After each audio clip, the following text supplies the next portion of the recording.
UIN Sunan Ampel is one of the Islamic universities in Surabaya.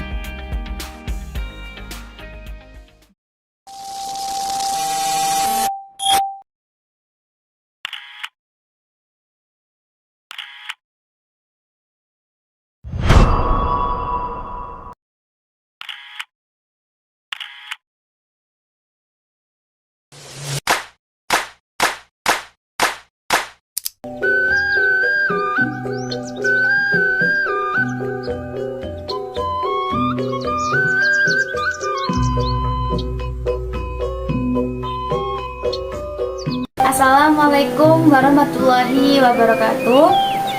Oke, di sini saya akan berpresentasi dengan tema Khazanah Tasawuf dalam kurikulum pendidikan pesantren. Langsung saja ke pembahasan yang pertama, yaitu mengenai definisi dari Khazanah Tasawuf itu sendiri.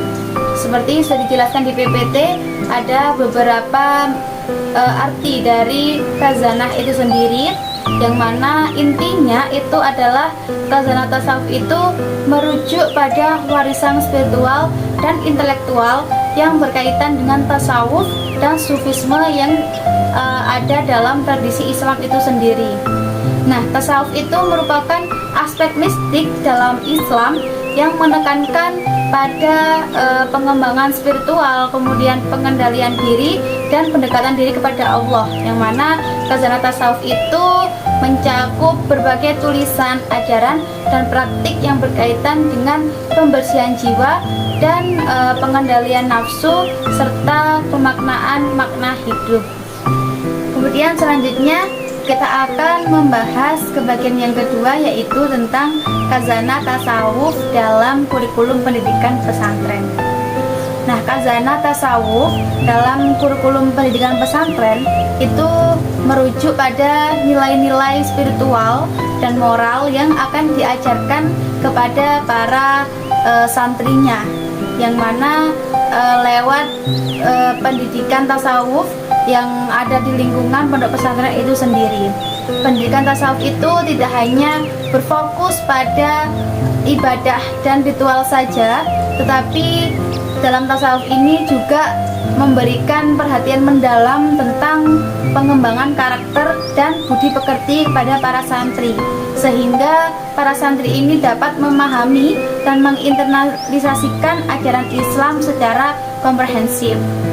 Nah, dengan pendekatan yang holistik, kurikulum ini mengajak kepada para santri untuk menjelajahi dimensi spiritual yang lebih dalam, kemudian mengajarkan kepada mereka untuk hubungan yang lebih intim dengan Tuhannya, serta mengembangkan etika dan moral yang tinggi dalam menjalankan kehidupan sehari-hari. Kemudian ada beberapa elemen penting dari Khazanah Tasawuf itu sendiri yang terintegrasi dalam kurikulum pendidikan pesantren, mencakup pengajaran tentang konsep zuhud, kemudian ikhlas dan mahabbah atau cinta kepada Allah, yang semuanya itu bertujuan untuk membentuk kepribadian santri yang memiliki kesadaran spiritual dan sosial yang kuat.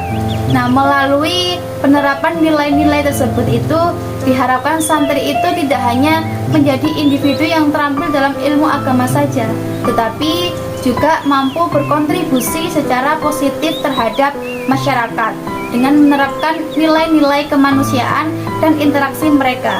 Nah, dengan demikian, Khazanah Tasawuf itu dalam kurikulum pesantren berfungsi sebagai landasan untuk menciptakan generasi yang tidak hanya cerdas secara intelektual, tetapi juga secara spiritual dan moralnya juga. Selain itu, latihan untuk patuh terhadap nasihat dan perintah guru itu termasuk menjadi elemen penting lainnya dalam proses pendidikan di pondok pesantren. Dengan cara ini, santri itu diajarkan untuk menghormati dan menghargai atau mengindahkan arahan dari para pengajar mereka itu, yang tidak hanya berfungsi sebagai sumber ilmu, tetapi juga sebagai panutan dalam kehidupan sehari-hari. Melalui kombinasi pengajaran kitab klasik dan pembiasaan akhlakul karimah, dan disiplin dalam mendengarkan nasihat guru, pondok pesantren itu berusaha menciptakan lingkungan pendidikan yang mendukung, kemudian mengembangkan spiritual dan moralnya para santri, sehingga mereka itu siap untuk berkontribusi positif dalam masyarakat dan menjalani kehidupan yang selaras dengan ajaran agama Islam. Kemudian adapun implementasi tasawuf dalam lembaga pendidikan pondok pesantren sebagai intuisi pendidikan Islam yang mengintegrasikan nilai-nilai tersebut ke dalam kurikulumnya, mencakup berbagai aspek penting. Salah satunya itu adalah pengajaran kitab-kitab klasik Islam yang sering disebut sebagai kitab kuning, yang mana para santri itu mempelajari teks-teks yang mendalam mengenai ajaran tasawuf serta prinsip-prinsip spiritual dalam agama Islam. Selain itu, pendidikan ini juga menekankan pembiasaan praktek akhlakul karimah yang bertujuan untuk membentuk karakter santri agar memiliki akhlak yang baik dan budi pekerti yang luhur, sehingga mereka dapat menjadi teladan di tengah-tengah masyarakat nantinya. Tasawuf sendiri itu memiliki peranan yang sangat signifikan dalam pembentukan karakter individu, di mana tujuan utamanya itu adalah untuk membersihkan jiwa dari berbagai sifat buruk yang sering kali menghalangi perkembangan spiritual dan moral pada seseorang.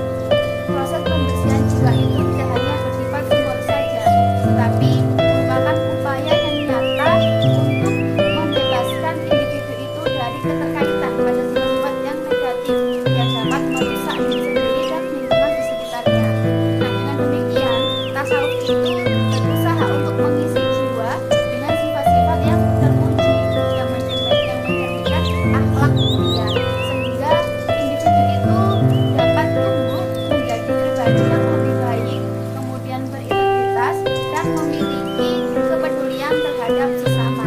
Dalam konteks ini, tasawuf itu berfungsi sebagai sarana transformasi batin yang tidak hanya mempengaruhi aspek spiritual saja, tetapi juga berimplikasi pada perilaku dan interaksi sosialnya para santri sehari-hari.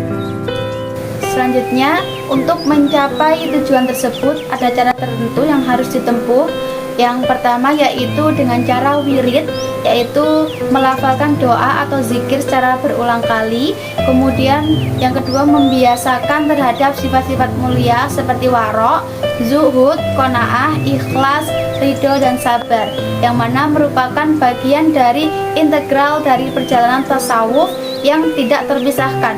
Dengan menanamkan penuh kesadaran dan tanggung jawab, sifat warok misalnya mengajarkan individu untuk menjaga diri dari hal-hal yang merugikan dan tidak bermanfaat, sedangkan zuhud itu mendorong pada individu untuk merasa cukup dengan apa yang sedang dia miliki. Dan adapun ikhlas mengajarkan arti tulus dalam beramal.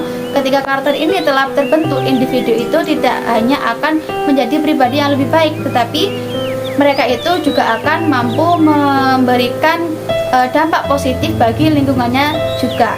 Dengan demikian, melalui pendidikan tasawuf yang komprehensif, diharapkan tercipta masyarakat yang lebih harmonis, beradab, dan saling menghormati satu sama lain. Sekian presentasi dari saya.